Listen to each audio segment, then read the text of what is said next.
Hey guys, today I'm going to be showing you how to make pens like this, and I'm also going to be showing you how to make a pen mandrel to hold the pens while you make them. So as you may have noticed, this video is a little bit off topic to my normal content, and the only thing that really links it is that it's a bit of DIY and making things. But the reason I'm making this video is firstly because I've had a lot of requests to do these after I showed some homemade pens on previous videos, so a lot of people wanted to see a tutorial on them. And also, for my 100,000 subscriber giveaway contest, I was giving away 2 separate pens that I was custom making and custom engraving, and I thought since I'm doing that I might as well also make a video while I'm doing it that will hopefully be interesting. On top of that, in this video I also wanted to test out my new metal lathe, and I did that by making the pen mandrel and also by making this metal pen. So enjoy the video, and I hope you have fun making your own pens. So this is what I'm going to make the pen mandrel out of. It's 205mm long piece of 10mm mild steel. So this is the rough design that I've drawn out of what I'm going to make, and this is obviously not going to be the same for every single lathe because most lathes will have a Morse taper that you need to cut, but I don't need to do that for this since this is my homemade power drill lathe which I made a little while ago, and I also made the chuck. Links to both of these will be in the description down below.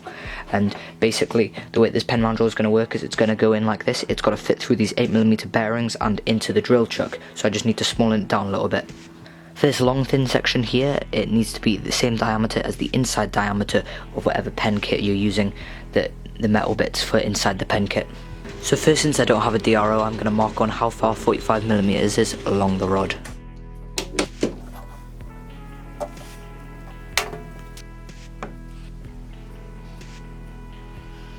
So I need to take off 2mm of material, and that's just under 80 thousandths of an inch.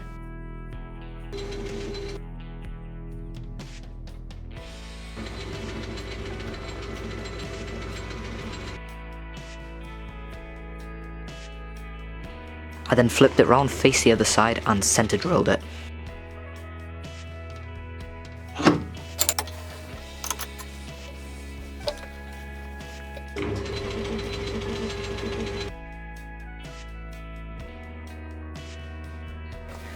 That centre hole so that I can use my live revolving centre, since the piece of work sticks out so far from the chuck it wouldn't be stable otherwise.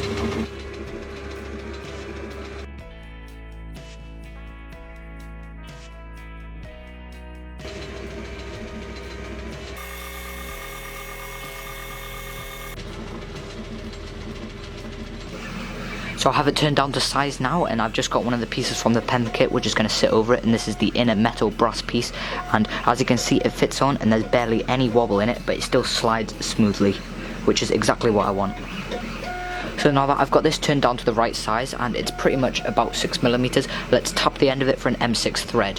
I would ideally like to have a tailstock thread die holder, but since I don't have one, I'm going to have to do this by hand in a vise.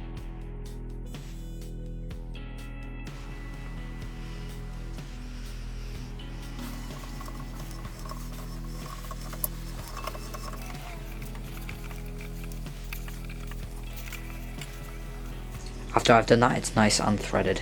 So out of this random piece of steel scrap, I'm then going to turn the screw, which you turn by hand, onto this to tighten up all of the threads.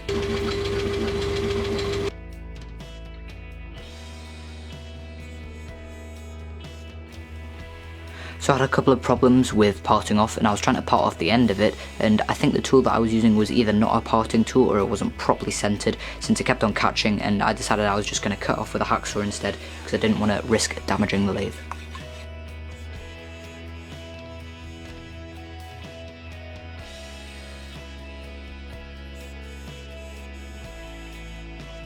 So now I'm going to knurl this, and this is a knurling tool, and what it does is it has these 2 different wheels which are self-centering, and they both have patterns that go in a different direction, and they've got teeth like a file, and then they crush the metal and cut a knurling pattern into it. And they cut like a diamond shape so it makes it more grippy, and that's perfect for what I want, since this is going to be a screw that you twist with your hands. Using the back gear and a very slow spindle speed and a slow feed rate, I just apply pressure onto the workpiece and it knurls into it. That looks good enough for me. Something I know it's not quite right, but that's good enough for me at the moment. While the screw is still attached to the rest of the work, I'm going to use a drill to drill a 5.5mm diameter hole in the middle, which is going to be tapped.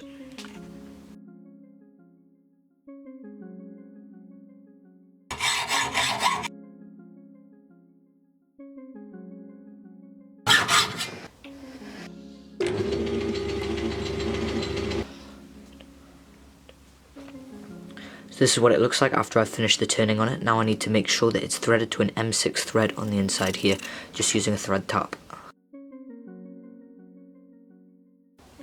When that's done, it can just be threaded onto the piece that I've already made, and it works very nicely. Despite the knurling not being very even, it's actually still really grippy in your hand. Out of some more mild steel, I'm now turning some 9.1mm rings out, which also have holes in the middle that are 6.2mm in diameter, so that I can thread them onto the rod which I've already made, and they're going to be the spacers in the pen mandrel to tell me what thickness I need to turn my wood to when I'm making the pens.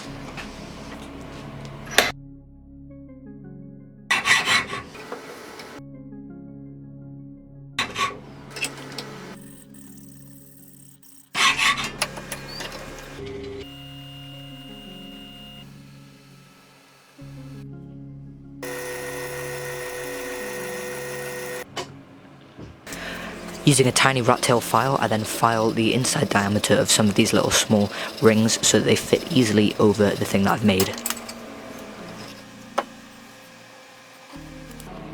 Once it's made, you can easily just assemble all of the parts onto it to make the pen. So first you assemble on these little brass shafts, and then the spacer which tells you the thickness to turn the wood to.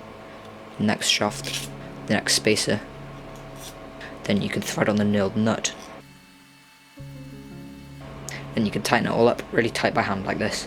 And with the knurling on this, you can get quite a lot of grip and apply quite a lot of clamping pressure so that none of this is moving. So now I've turned the pen mandrel, it's actually time to start making the pens.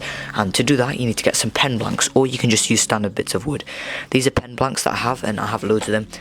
I have them in all different shapes and sizes. I've got some rare woods, some normal woods, acrylic, and some strange Spectra plywood.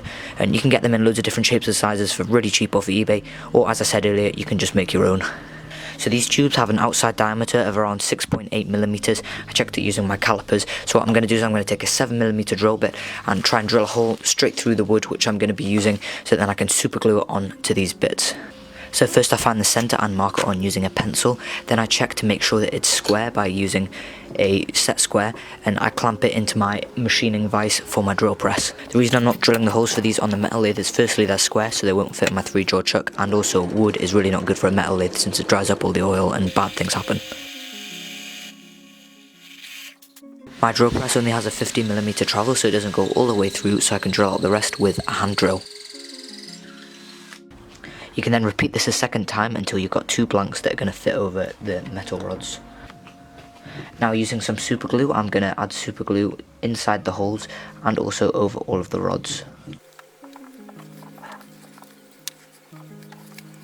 My blanks were slightly too long for the rods that I've inserted inside and for the pen that I'm making, so I'm going to trim down the ends on a disc sander. Once they're trimmed down to the right size, you can then assemble all of the pen blanks and pen parts onto the mandrel.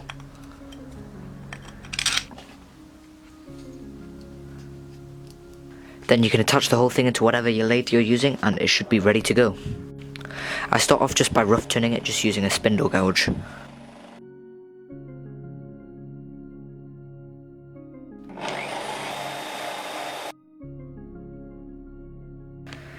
Once I have the rough shape, I start to round over the pen, and you can go for pretty much whatever shape you want, and you can experiment and find the most comfortable shape for you.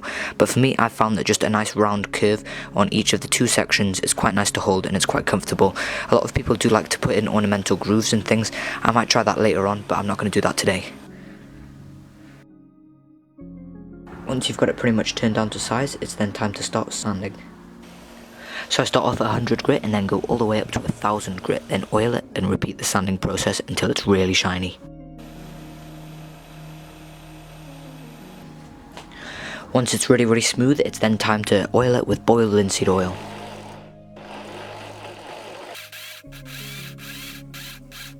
Once it's oiled, if it needs resanding, then you can resand it, but this wood is fine since it stayed really shiny. Sometimes when you oil it, the wood fibres lift up and you need to resand it and then oil it again.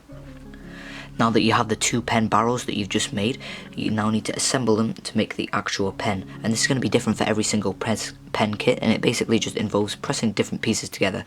Most kits come with instructions, but most of them are pretty self-explanatory. So since these pens are for my contest winners, I said that I would custom engrave them with their initials or whatever they wanted. So that's what I'm doing here, and I'm just using my CNC machine. You could also do this by hand if you had a Dremel tool, but it wouldn't look as cool. This is what it looks like once that's done, and I've just coloured it in with a black felt pen as well to make it stand out a little bit more.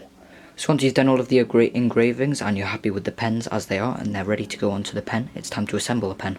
So the way that the pen assembles is different parts of it just pressed together, and you can press it with a proper pen press, but I don't really have one of them and they're quite expensive. So what I'm going to be using is the press on my drill press. Obviously it's going to be turned off and you can apply quite a lot of force through it, and you can also use a vice and clamps and things like that, but with this you can feel the exact amount of force that you're pushing in.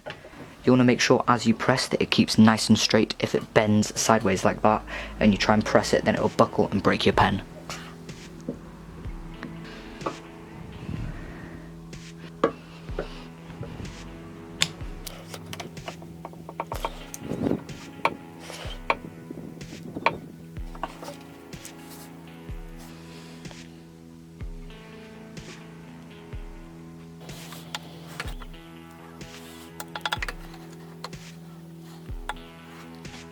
So this is what the pens look like once they're finished. After you've pressed everything together, they're pretty much ready to work. The ones that I've made today in this tutorial are this twist pen here and this mechanical pencil here, and these are both of the pens which are going to the winners of my 100,000 subscriber giveaway contest. So after making all of these pens for other people, I wanted to make another one for myself, and I decided that I wanted to make this one out of something a little bit heavier and more substantial, and I'm actually going to make it out of mild steel. Since I've got my new metal lathe, I thought it would be quite fitting to actually turn a pen on it, since I can't really turn wood on it. This is probably going to be too heavy to actually use properly as a pen for a long period of time, but it'll be a nice concept to see if it works properly. The parting off actually worked this time, which is good.